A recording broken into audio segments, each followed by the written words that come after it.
What's up, bro? It's Cass. I just rode the Evening Star this morning as a twin fin, even though the waves were very far from ideal. It was actually breaking, barely.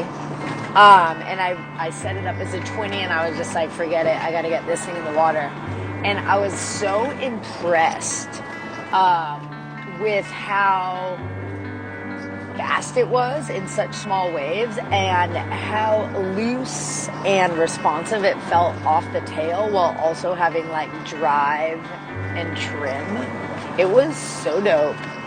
It really made, really small, kind of like mushy, not very down the line beach break crappy waves feel so good. I'm really fired up to get that Evening Star into some bigger waves and more down the line waves. Like I can't wait to get it to Sano on a bigger day.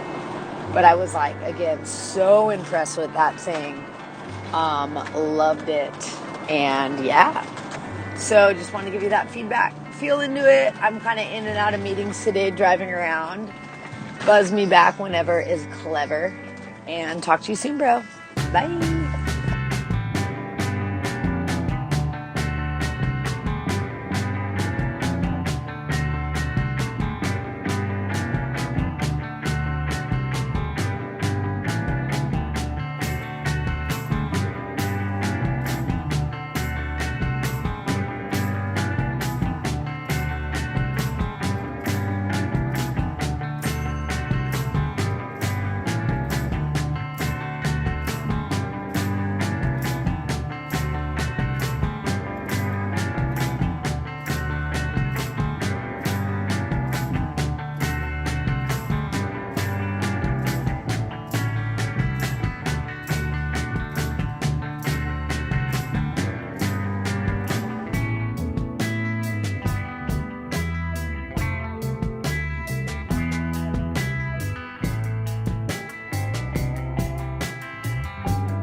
Evening Star is an older model of mine, like 2010 to 2013 was kind of when I was like focusing on them. I started to work out a board in my head, and for a couple customers that was something between a Thicklizzy and an FM, which is a really like foiled out, nice mini glider with a little bit of a progressive rocker, all things considered. Really like rolling and three-dimensional underfoot. I mean, you can ride it as like a performance mid-length, and you can also ride it as just a full-on like foiled out glider. There's a bunch of different takes, which is also why I wanted to give it multiple fin options, even though it looks a little silly, in my opinion, having all these boxes clustered up. I had to make a really specific decision to just go with it, because functionally that's what's best and most interesting for this board, even though it looks a little blasphemous, shall we say.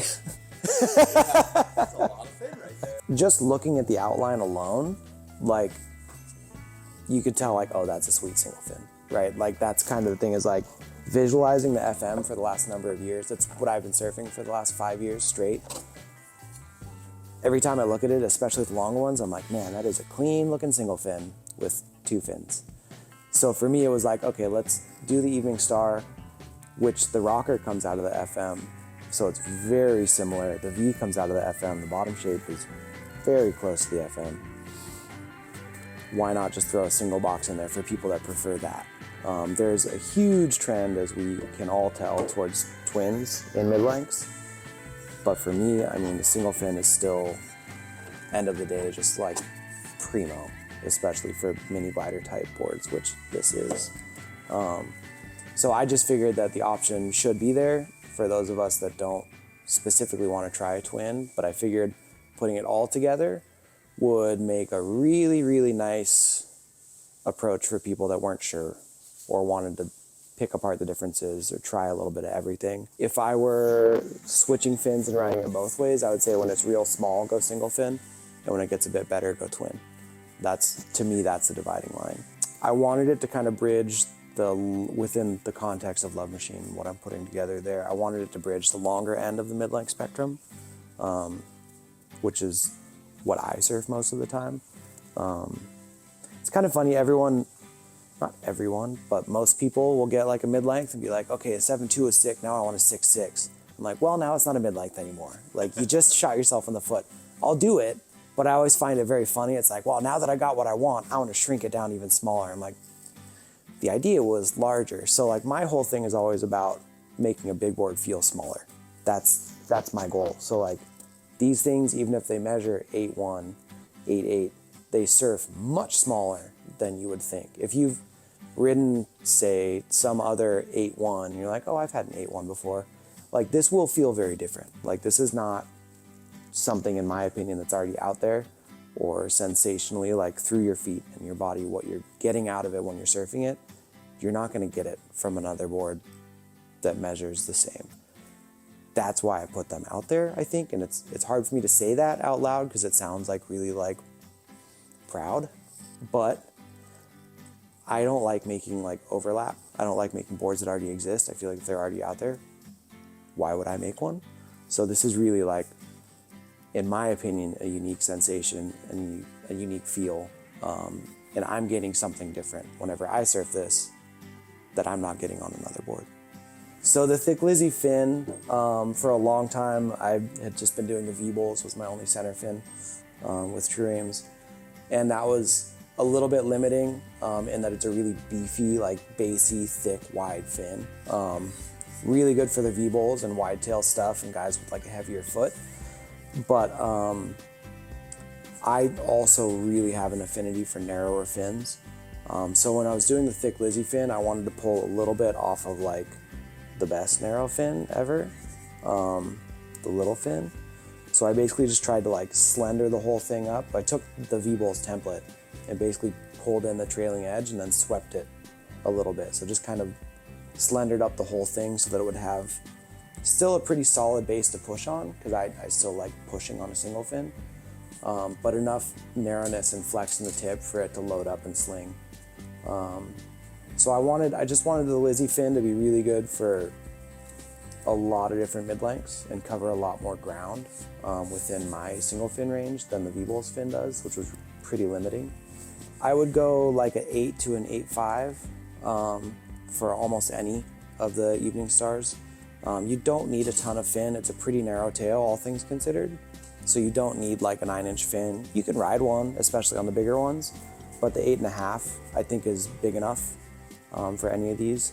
And you could go down to even like a 7.5 if you wanted to, like slam it all the way back in the tail. This would kind of be my suggestion of 8, 8.5, almost all the way up in the box.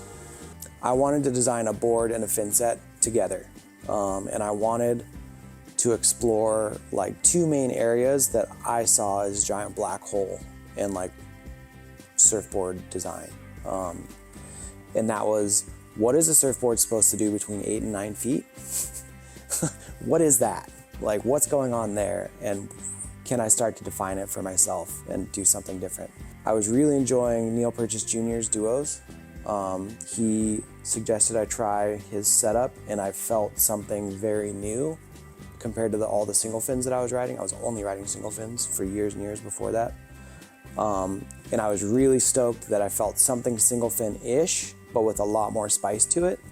And I was like, okay, this is cool, but it still felt a little bit central for me, and I wanted to see what the heck was going on between his placement, which was with about a 6-inch spread, and like a regular keel placement, which would be like an 1.5 inches off the rail. So when I did the original FM, I drew out those placements, like Neil's, and then a keel, and I drew connecting lines between them, and I went right in the middle and said, let's find out what the fuck is going on there.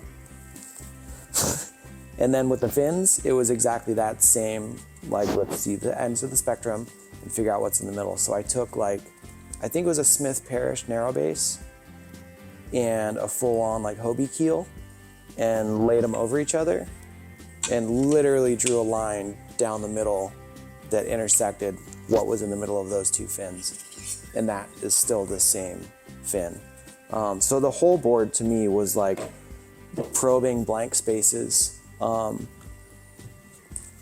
I was not certain that I wanted it to work because it was so much work, and because all of a sudden I'd have to have specific fins made for this specific 8.5 foot board with a channel and all this stuff going on. But even from my first surf, it was just like, okay, like this has to happen. It changed my surfing and my approach, and it took me to a place that I didn't legitimately think that I could go.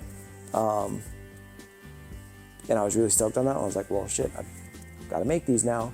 So when I came to True Ames with the fin template originally, it was like, here's this really weird fin, and I need them. and it was really like what, in the context of a twin fin, is like, what is this thing?